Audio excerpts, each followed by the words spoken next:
My name is Anim Ngu Muthi. I'm currently the Chief Security Advisor for the UN in John.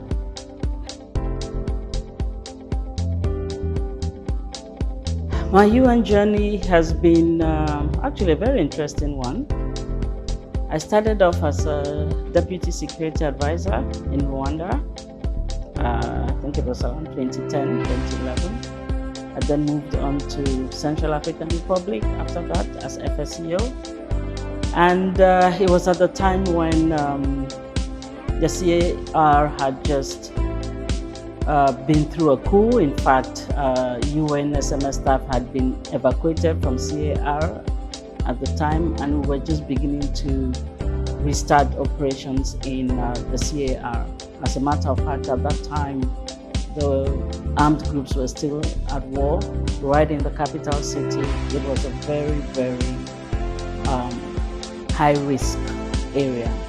I moved on to Nigeria, and I was FSCO in Lagos, looking after the entire south of the country. I then moved onto the other side of the UN, which is the peacekeeping, or should I say, political mission. So it was a political mission in Burundi, where I was Chief Security Officer in the Office of the Special Envoy. After Malawi, I then went on to Mali, where I was Chief Security Officer in Mali. 3 years later, or just over 3 years later, I moved to my now current job.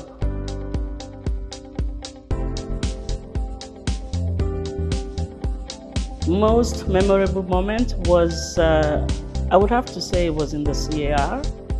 I led a mission, and it was actually a joint agency mission from Bangui, which was the capital, to one of the regions, Bosangoa.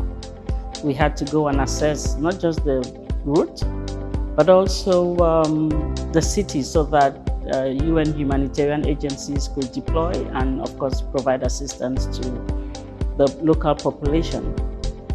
We arrived in Bosangoa for what was supposed to be a 3-day mission, but when we arrived, we got news that the leader of one of the main armed groups had been assassinated in Bangui. And guess what? His stronghold was in Bosangoa, where we were in. We were stuck in Bosangoa. We couldn't go back. The armed groups were looking for vehicles, so it was clear that if we left, and this is a 5-hour journey, right? So if we left, we were likely going to get carjacked and the vehicles taken. So we got stuck in Bosangoa for about a week. And luckily, on the 7th day, there was a military unit that was making its way from one of the other towns, going through Bosangoa back to Bangui. And we had to just jump into the convoy and use them as protection to get back to Bangui. But I must say, being in Bosangoa for a week, we witnessed armed clashes firsthand. We had wounded soldiers and civilians brought into the camp, and we actually lost some of the soldiers who had taken us in, because obviously that was the safest place to stay. So we were living in the military camp, and they lost some of the soldiers. So that remains in my mind as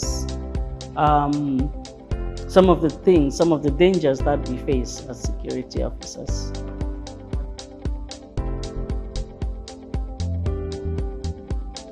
People think UNDSS or UN security, we are like security guards. We're supposed to either provide escorts when people are going into high-risk areas. We're supposed to make sure that things like guards at our offices or at the residences where it applies. But the reality is that UN security or security advisors in the UN are actually risk managers. We manage the risk for our clients. We assess, we provide advice, we recommend appropriate measures so that they can conduct their operations in a safe and secure manner. We enable UN operations. So it takes a lot more than just making sure that I am safe.